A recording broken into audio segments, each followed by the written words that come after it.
Hello everyone, welcome to the maths with Kapil Sharma. आज मैं आपको एक वाकया सुनाता हूँ।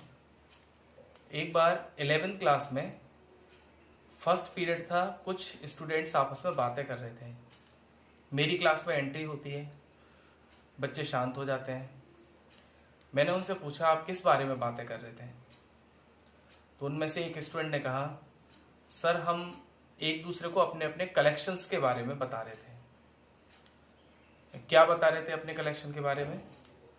तो वो स्टूडेंट बोला, सर जैसे मेरे पास बुक्स का बहुत अच्छा कलेक्शन है।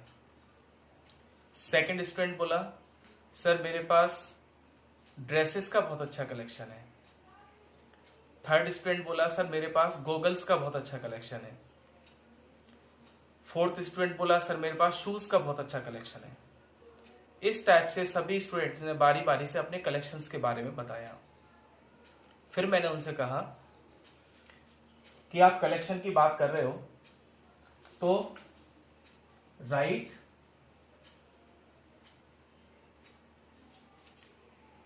A collection of vowels of English alphabet। मैंने उनसे वॉवेल्स ऑफ इंग्लिश अल्फाबेट लिखने के लिए बोला, तो उन सभी ने अपनी नोटबुक निकाल के आंसर इसका लिख दिया, AEIOU। और मैंने देखा कि उन सभी का आंसर सेम ही था, और सेम होता भी क्योंकि इंग्लिश अल्फाबेट के वोवेल्स यही होते हैं। फिर भी मैंने उनसे क्वेश्चन किया कि आपने इसमें बी को शामिल क्यों नहीं किया? तो स्टूडेंट्स बोले, सर बी वोवेल नहीं होता इसलिए उसको शामिल नहीं किया। ओके, मैंने कहा क्या इसमें से हम आई को रिमूव कर सकते हैं? बोले नहीं कर सकते सर, क्योंकि यहाँ इंग्लिश अल्फाबेट के वोवेल्स की बात आ रही है। इट मीन्स सारे वोवेल्स हमको लिखने हैं, तो इसमें से हम आई को और ओ को और यू को किसी को भी रिमूव नहीं कर सकते। ओके, सभी पर्सन का, जितने भी स्टूडेंट थे सभी पर्सन का आंसर सेम था, वो AEIOU यही था। फिर मैंने उनसे पूछा फिर कि आपको कौन सा गेम अच्छा लगता है? तो स्टूडेंट बोले, सर हमें क्रिकेट अच्छा लगता है। मैंने कहा ठीक है। फिर से मैंने उनसे लिखने को बोला, right a collection of 3 best cricketer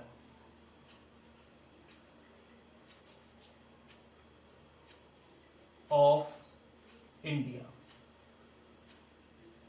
मैंने उनसे इंडिया के 3 बेस्ट क्रिकेटरों का कलेक्शन लिखने को कहा। अब वो थोड़ा सा कंफ्यूज हुए कि अगर बात होती 3 क्रिकेटर की तब भी समझ में आती, लेकिन 3 बेस्ट क्रिकेटर, अब इतने सारे क्रिकेटर हैं, उनमें से बेस्ट कैसे सेलेक्ट किया जाए? अपनी अपनी चॉइस के अकॉर्डिंग स्टूडेंट ने सेलेक्ट किया।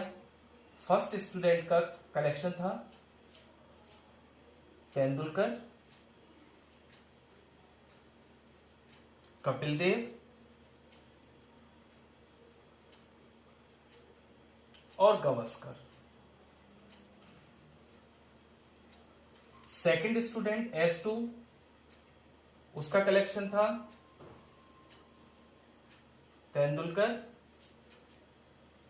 धोनी और Rahul Dravid. S3 third student, उसका कलेक्शन था तेंदुलकर, कोहली और धोनी। ऐसे ही बाकी जो स्टूडेंट्स थे उनका भी कलेक्शन कुछ डिफरेंट था। मैंने देखा ऑलमोस्ट सभी का डिफरेंट डिफरेंट कलेक्शन था, किसी का सेम कलेक्शन नहीं था। मतलब स्टूडेंट टू स्टूडेंट वो वेरी कर रहा था, पर्सन टू पर्सन। जो इसका आंसर था 3 बेस्ट क्रिकेटर ऑफ इंडिया का, वो वेरी कर रहा था, कोई कॉमन आंसर उनका नहीं था। तो फिर हमने डिस्कशन से ये देखा कि जो कलेक्शन होता है वो फिर टू टाइप का यहां पर हमको दिखाई दे रहा है। पहला टाइप क्या है कि जिस कलेक्शन में पर्सन टू पर्सन कोई भी वेरिएशन नहीं होगा, वो यूनिक कलेक्शन होगा। और एक कलेक्शन ऐसा जिसमें यूनिक कलेक्शन ना निकल के आए, सबका पर्सन टू पर्सन वेरिएशन करे। तो यहां पर हम इस टाइप का कलेक्शन जिसमें यूनिक कलेक्शन निकल के आए, उसको हम बोल रहे हैं यहां पे क्या कि वेल डिफाइंड। इसको बोलेंगे वेल डिफाइंड। वेल डिफाइंड मतलब अच्छे से इसको डिफाइन किया गया है और इसका आंसर यूनिक है। और इसके बारे में सब पता है कि इसमें कौन कौन से ये AEIOU कौन कौन से लेटर्स लिखे जाएंगे इसमें और कौन कौन से लेटर्स नहीं लिखे जाएंगे, इसके बारे में हमें पता है। लेकिन ये दूसरा वाला जो कलेक्शन है, इसमें जो ये नाम लिखे हुए हैं ये डिफरेंट डिफरेंट है, इसका मतलब ये यूनिक कलेक्शन नहीं है।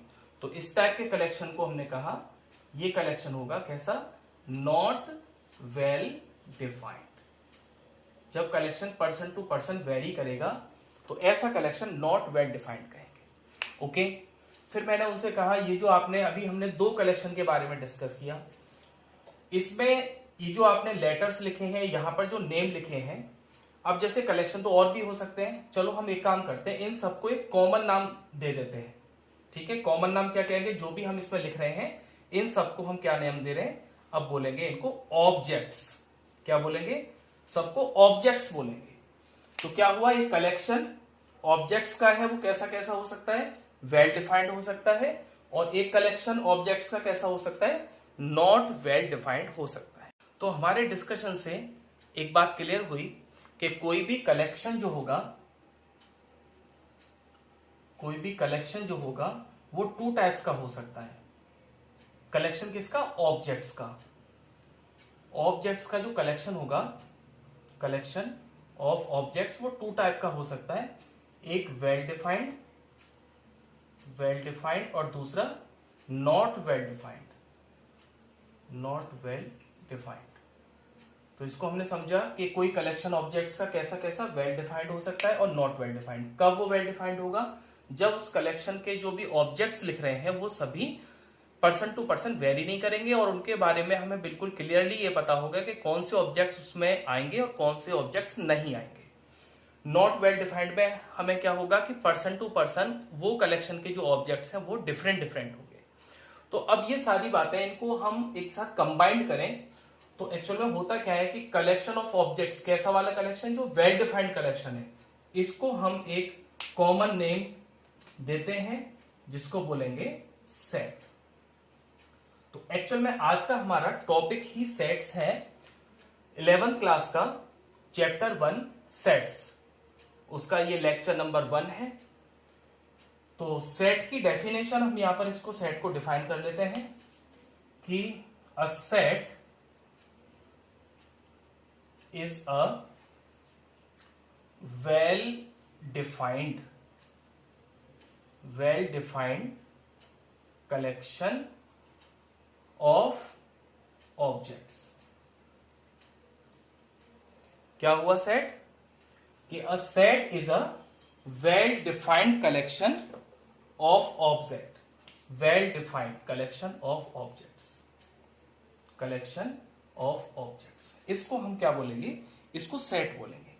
तो बच्चे तुरंत बोले सर इसका मतलब जो हम अपने घर में टी सेट बोलते हैं, क्या इसी वजह से बोलते हैं कि उसमें चाय पीने वाले जो भी आइटम होते हैं वही उसमें होते हैं, उसके अलावा खाना खाने वाला आइटम शामिल नहीं कर सकते कि हाँ, इसी वजह से उसको हम सेट बोलते हैं। जैसे टी सेट है, जैसे डिनर सेट है, जैसे लेडीज का ज्वेलरी सेट होता है। तो इनको सेट वर्ड इसीलिए बोलते हैं कि इसमें जो आर्टिकल आएंगे, जो भी ऑब्जेक्ट्स आएंगे उनके बारे में पता होगा, जो नहीं आएंगे वो क्यों नहीं आ रहे हैं उसके बारे में हमें बिल्कुल क्लियर नॉलेज होगी, कोई उसमें हमें कंफ्यूजन नहीं होगा। ऐसी कंडीशन में जो कलेक्शन होगा उसको हम सेट बोलेंगे। फिर मैंने उनको कुछ कलेक्शन डिस्कस किया, वो मैं आपको भी करता हूं कि पहला कलेक्शन है, देखते हैं वो सेट होगा या नहीं होगा। कलेक्शन है odd natural numbers less than 10, odd natural numbers less than 10, 10 से लेस ऑड नेचुरल नंबर्स। अब नेचुरल नंबर्स हम अच्छे से जानते हैं, 1 2 3 4 counting numbers are natural numbers. अब वो नेचुरल नंबर्स में ऑड हमें देखने हैं, तो ऑड कौन कौन से होते हैं, 1 3 5 7 लाइक दिस। और उसमें भी हमें लेस देन 10 लेना है। इसका मीनिंग हुआ कि इस कलेक्शन में क्या क्या ऑब्जेक्ट्स आएंगे, 1 आएगा, 3 आएगा, 5 आएगा और 7 आएगा, ऑल्सो 9 भी आएगा, क्योंकि ये भी ऑड है और 10 से लेस है। तो इसमें इसके अलावा कोई और नेचुरल नंबर नहीं शामिल किया जा सकता, 2 नहीं किया जा सकता, 10 नहीं किया जा सकता, 7 को छोड़ा भी नहीं जा सकता। तो इसमें जो भी एलिमेंट ये ऑब्जेक्ट्स आए हैं ये डेफिनेट हैं और इसके बारे में हमें क्लियर पता है। तो इस टाइप का ये जो कलेक्शन है odd natural numbers less than 10, ये कैसा हुआ, वेल डिफाइंड हुआ, इसलिए ये एक सेट फॉर्म करेगा, राइट। सेकंड, नेक्स्ट एग्जांपल हम देखते हैं, the reverse of India. The reverse of India. अब इंडिया की रिवर्स, और वैसे तो हमें अभी लर्न बाई चांस नहीं है, बट अगर हमें बुक से देखें तो इंडिया की जितनी भी रिवर्स हैं उनका कलेक्शन हमें पता लग जाएगा। और उसके बारे में हमें यह भी पता होगा कि इंडिया में जैसे गंगा नदी है, गंगा रिवर है, वो उसमें से रिमूव नहीं कर सकते, उसको लिखना होगा क्योंकि वो इंडिया की रिवर है। और कोई ऑस्ट्रेलिया की या इंग्लैंड की कोई रिवर है, उसको हम इसमें शामिल भी नहीं कर सकते, क्योंकि ये कलेक्शन केवल किसका है, ये है इंडिया की रिवर्स का कलेक्शन। तो यहां हमें इस कलेक्शन के बारे में बिल्कुल क्लियर है। तो ये वाला कलेक्शन भी क्या फॉर्म करेगा, एक सेट फॉर्म करेगा। नेक्स्ट, द वॉवेल्स, वो हम पहले डिस्कस कर चुके हैं, वॉवेल्स ऑफ इंग्लिश अल्फाबेट, वो भी एक सेट फॉर्म करेगा। Now the solution of the equation, एक और एग्जांपल लेते हैं, the solution of the equation, एक क्वाड्रेटिक इक्वेशन है, x square minus 5x plus 6 is equal to 0। इसका जो solution, the solution of the equation this, okay. तो इसका सॉल्यूशन हम फाइंड आउट करते हैं। इक्वेशन हमें गिवन है x square minus 5x plus 6 is equal to 0। Factor कर लेते हैं, x square minus 2x minus 3x plus 6 is equal to 0। x is common, x minus 2 minus 3 is common, x minus 2 is equals to 0। So x minus 2 and x minus 3 is equal to 0। जब इसको हम solve करेंगे तो हमें x की value मिलेंगी 2 and 3। तो ये 2 एंड 3 इस इक्वेशन का सॉल्यूशन है। और इस 2 एंड 3 के अलावा कोई और नंबर इस इक्वेशन का सॉल्यूशन नहीं होगा। क्वाड्रेटिक इक्वेशन है, 2 ही सॉल्यूशन इसके हो सकते हैं। तो डेफिनेटली ये ही इसके सॉल्यूशन होंगे। तो इसका जो सॉल्यूशन में कलेक्शन होगा, दैट इज 2 एंड 3 का जो कलेक्शन है, वो कलेक्शन होगा कैसा, वेल डिफाइंड है वो, और उसको हम सेट बोलेंगे, राइट। तो ये हमने यहां पर डिस्कस किया कि सेट, किस टाइप के कलेक्शन को हम सेट कहेंगे और किस टाइप के कलेक्शन को सेट नहीं कहेंगे, ओके। नाउ तो आगे चलते हैं। हमने सीखा कि सेट किसे कहा जाएगा, किस टाइप का कलेक्शन सेट होगा। अब सेट को, किसी भी कलेक्शन को, सेट को हम कुछ कैपिटल लेटर से डिनोट करते हैं, A B C X Y Z। और जो ऑब्जेक्ट्स उसमें लिखे जा रहे हैं, ऑब्जेक्ट्स को हम small letter A B C X Y Z इनसे डिनोट करते हैं, ओके। और ये जो ऑब्जेक्ट है, ऑब्जेक्ट्स जो भी होंगे, इनके 2 और नेम होते हैं। ऑब्जेक्ट्स को हम कह सकते हैं मेंबर, ओके। और ऑब्जेक्ट्स को क्या कह सकते हैं, ऑब्जेक्ट्स को हम कह सकते हैं एलिमेंट। तो ये जो एलिमेंट है, मेंबर्स एलिमेंट्स। तो ये जो एलिमेंट है ये सबसे फेवरेट वर्ड होता है, मोस्टली एलिमेंट्स वर्ड को ही यूज हम करते हैं। ओके, तो किसी भी सेट में जो एलिमेंट्स होंगे उनको हम स्मॉल लेटर से शो करेंगे और सेट को हमेशा हम कैपिटल लेटर से शो करेंगे। अब किसी भी सेट में अगर कोई एलिमेंट आता है, उसमें शामिल है, तो इसको हम कहते हैं कि वो उस सेट में बिलोंग करता है, और अगर वो शामिल नहीं है तो हम कहते हैं वो बिलोंग नहीं करता है। तो इस बात को हम मैथमेटिकली कैसे देखें? अगर मैं एक सेंटेंस आपसे बोलूं, बाई चांस मान लो एक एलिमेंट ए है, वो बिलोंग करता है, that is a belongs to, कोई मैंने एक सेट चूज कर लिया बाई चांस ए सेट में एक एलिमेंट ए बिलोंग करता है, बिलोंग्स टू ए, तो इसको मैथमेटिकली हम कैसे लिखें? ये इतना टू इसमें वर्ड्स बिलोंग्स टू लिखने से बेहतर है कि एक ग्रीक लेटर होता है जिसका साइन इस टाइप का होता है। वैसे अगर इसका नाम देखें तो इसका नेम होता है एप्सिलॉन, लेकिन एप्सिलॉन को यहां पर हम बिलोंग्स टू की जगह यूज करते हैं, इस पूरे वर्ड की जगह हम बिलोंग्स टू लगा सकते हैं। तो कैसे लिखेंगे? ए बिलोंग्स टू ए, इसको रीड भी हमें ऐसे ही करना है, ए बिलोंग्स टू ए। जैसे अभी हमने देखा वॉवेल्स का सेट, तो वॉवेल्स क्या क्या थे? ए, ई, आई, ओ, यू। अगर इस कलेक्शन को, इस सेट को मैं वी से डिनोट करूं तो यहां पर क्या लिखूंगा कि ये जो ए वॉवेल है ये बिलोंग करता है वी में, ऐसे ही ई बिलोंग करता है वी में, आई बिलोंग करता है वी में, ऐसे ही ओ भी बिलोंग करता है वी में, यू भी बिलोंग करता है वी में। ये सभी लेटर्स बिलोंग करते हैं। अच्छा, ये तो बिलोंग्स टू की बात हो गई। अब जैसे इसमें बी बिलोंग नहीं करता तो हम लिखेंगे यहां पर B does not belongs to A और V, B does not belongs to V. अब ये जो डज नॉट बिलोंग्स टू, इतना सारा लिखने से बेटर है, कुछ मैथमेटिक्स में तो पता ही है सिंबल्स का हम काफी यूज करते हैं, तो यहां पर ये जो वर्ड्स लिखे हैं डज नॉट बिलोंग्स टू, इसके लिए हम ये जो एप्सिलॉन है इसी का यूज करेंगे, लेकिन कैसे? बी डज नॉट, ये तो बिलोंग का हुआ, तो डज नॉट के लिए क्या करेंगे? इसको हम कट कर देंगे, B does not belongs to V. तो जब भी कोई एलिमेंट बिलोंग नहीं करेगा तो उसको हम इस टाइप से शो करेंगे, बिलोंग करेगा तो उसको हम इस टाइप से शो करेंगे। तो ये तो बिलोंग्स टू की बात हो गई और डज नॉट बिलोंग्स टू की बात हो गई। ओके, अब हम देखेंगे सेट्स को रिप्रेजेंट कैसे किया जाता है, दैट इज रिप्रेजेंटेशंस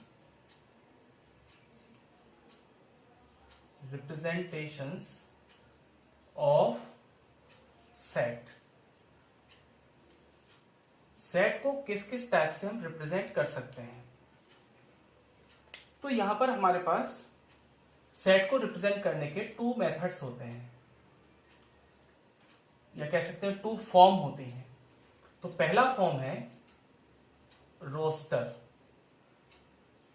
या इसको दूसरा नाम दिया जाता है रोस्टर और टेबुलर फॉर्म। इसमें क्या होता है, एक टेबल टाइप से बना दी जाती है, वो हम देखते हैं कैसे लिखा जाएगा roster form.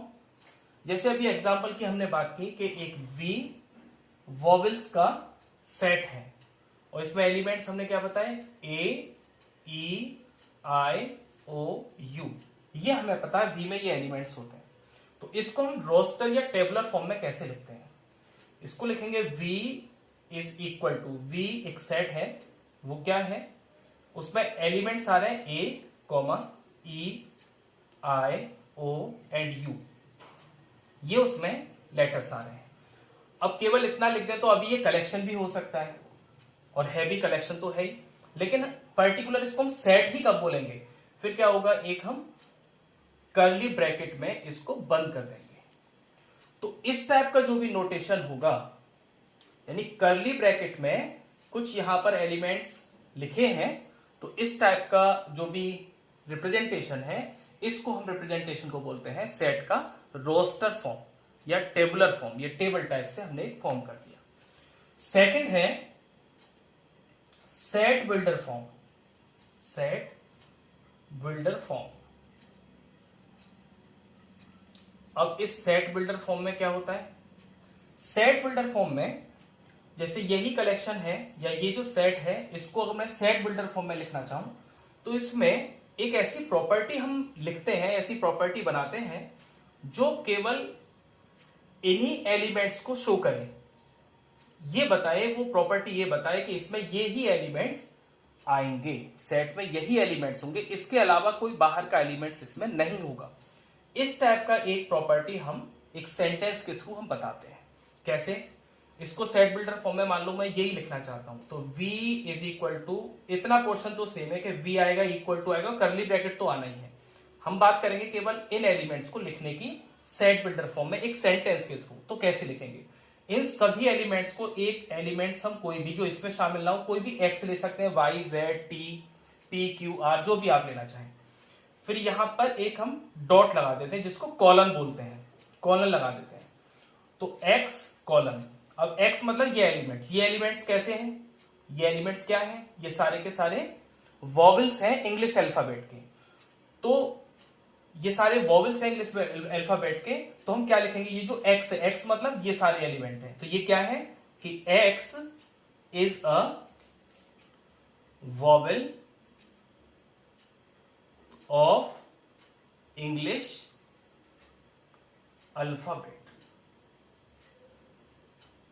English alphabet. Okay, और क्लोज कर देंगे। तो इस सेंटेंस को, ये जो प्रॉपर्टी, ये जो हमने लिखा हुआ है x is a vowel of English alphabet, इसको रीड करके हमें डेफिनेटली ये बता सकते हैं कि इसमें x की जगह कौन कौन से एलिमेंट लिख सकते हैं। ओके, तो x क्या क्या हो जाएगा यहाँ पे कि वो वॉवेल होना चाहिए इंग्लिश अल्फाबेट का, तो a हो जाएगा E I O U, ये सभी। तो इस टाइप से जो सेंटेंस के थ्रू, एक प्रॉपर्टी के थ्रू जब हम रिप्रेजेंट करते हैं तो इस टाइप के रिप्रेजेंटेशन को बोलते हैं set builder form. Okay, now एक और एग्जांपल ले सकते हैं कि सेट ऑफ नेचुरल नंबर।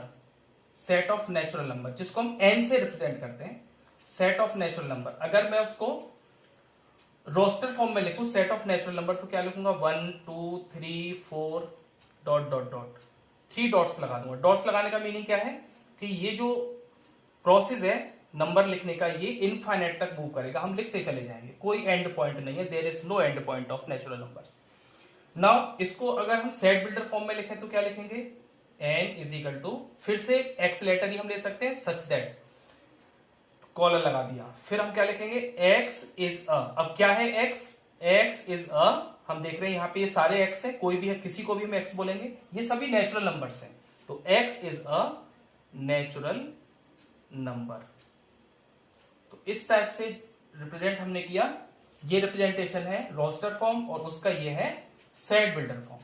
अच्छा, इसको रीड कैसे किया जाता है? एक्स लिखा हुआ है, कॉलर लगा हुआ है, ये इसका पूरा सेंटेंस हम लिखते हैं, इसको ओपन करके इसकी डिकोडिंग करते हैं। तो क्या लिखेंगे? n is a set of all x। Okay, n is a set, n तो सेट है, ऑफ किसका? यहां पर x जो लिखा है इसके लिए लिखेंगे ऑल x। फिर ये जो डॉट है, डॉट की जगह वर्ड होता है सच दैट, ये डॉट रिप्रेजेंट करता है सच दैट को, सच दैट। अब ये पूरा सेंटेंस फिर लिख देंगे, x is a natural number, natural number. Okay, तो ये जो कोडिंग में लिखा हुआ है इसको हमने इस टाइप से डिकोड करेंगे। x, n is a set of all x such that x is a natural number. Okay, तो ये 2 रिप्रेजेंटेशन है सेट को रिप्रेजेंट करने की, रोस्टर फॉर्म या tabular form, set builder form. Okay, जब कभी भी हम किसी भी सेट को रोस्टर फॉर्म में लिखेंगे तो उसमें क्या होगा? फॉर एग्जाम्पल कि right a set of letters of letter, write a set of letters of letter, letter के इस लेटर के जितने भी लेटर आ रहे हैं इसमें उनका सेट लिखना है।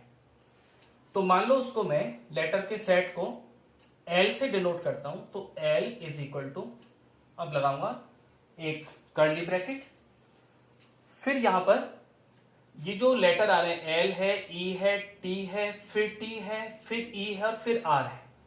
तो यहां अगर काउंट करें तो कितने लेटर आ रहे हैं, 1 2 3 4 5 6। बट जब सेट में इन लेटर्स को लिखेंगे तो क्या होता है, सेट में लिखते समय अगर कोई लेटर रिपीट हो रहा है तो वो केवल एक बार लिखा जाएगा। जैसे L इसमें सिंगल बार है तो इसको L केवल लिखेंगे, L कॉमा, फिर E 2 टाइम है बट आप लिखेंगे 1 टाइम E, फिर ये T है ये भी 2 टाइम है, इसमें से भी हम 1 लिखेंगे, T लिखेंगे, और R जो कि सिंगल टाइम है। इस टाइप से इसके लेटर का सेट हम लिखेंगे। अब यहां पर ऐसा भी लिखा जा सकता है, जैसे E फिर L फिर R फिर T। ये है ऑर्डर हमने चेंज कर दिया, पहले जिस ऑर्डर में लिखे थे उसे डिफरेंट ऑर्डर में फिर हमने लिख दिया।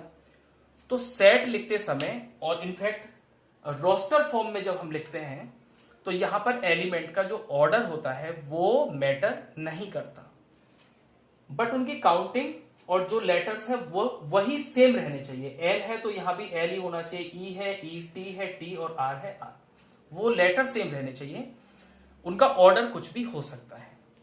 ठीक है, तो ऑर्डर डिफरेंट हो सकता है। तो ये है हमें ध्यान रखने वाली बात है कि कोई भी लेटर एक ही बार लिखा जाएगा और ऑर्डर मायने नहीं रखेगा।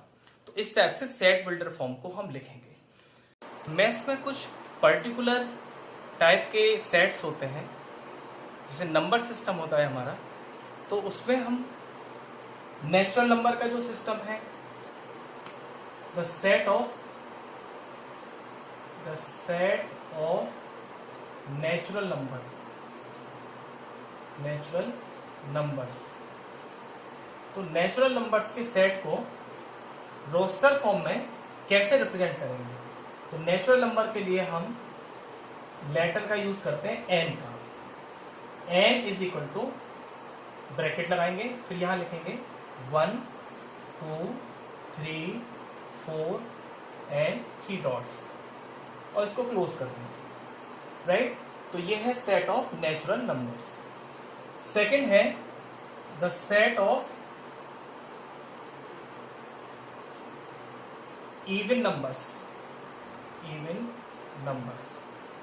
नंबर्स के सेट को हम किससे डिनोट करें। इवन नंबर के लिए इस ई लेटर को हम ले सकते हैं, कैपिटल ई से डिनोट करेंगे। इसमें आएंगे नंबर 2 4 6 8 लाइक दिस, ये हुआ set of even numbers. Next the set of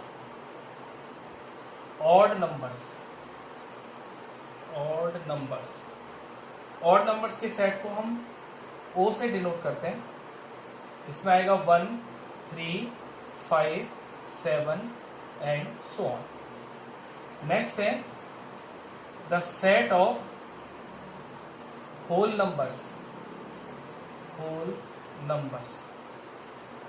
के सेट को हम डिनोट करते हैं W से, 0 1 2 3 and so on. Next the set of integers के सेट को डिनोट करते हैं Z लेटर से और कैपिटल I लेटर से।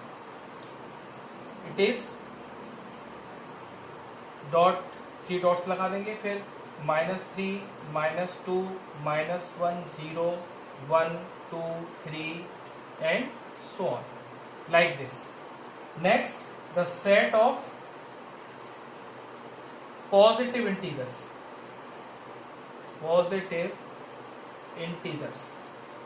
तो पॉजिटिव इंटीजर्स के सेट को किससे डिनोट करेंगे, इसको हम डिनोट करेंगे Z प्लस से या फिर I प्लस से।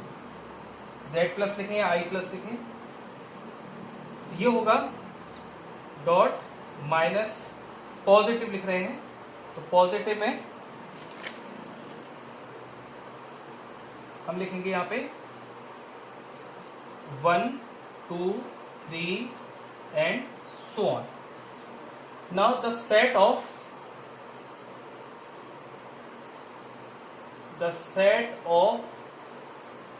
negative integers, नेगेटिव इंटीजर्स के सेट को हम z माइनस से या फिर i माइनस से डिनोट करेंगे. इसमें एलिमेंट्स होंगे dot -3, -2, -1. Now the set of rationals और रैशनल नंबर्स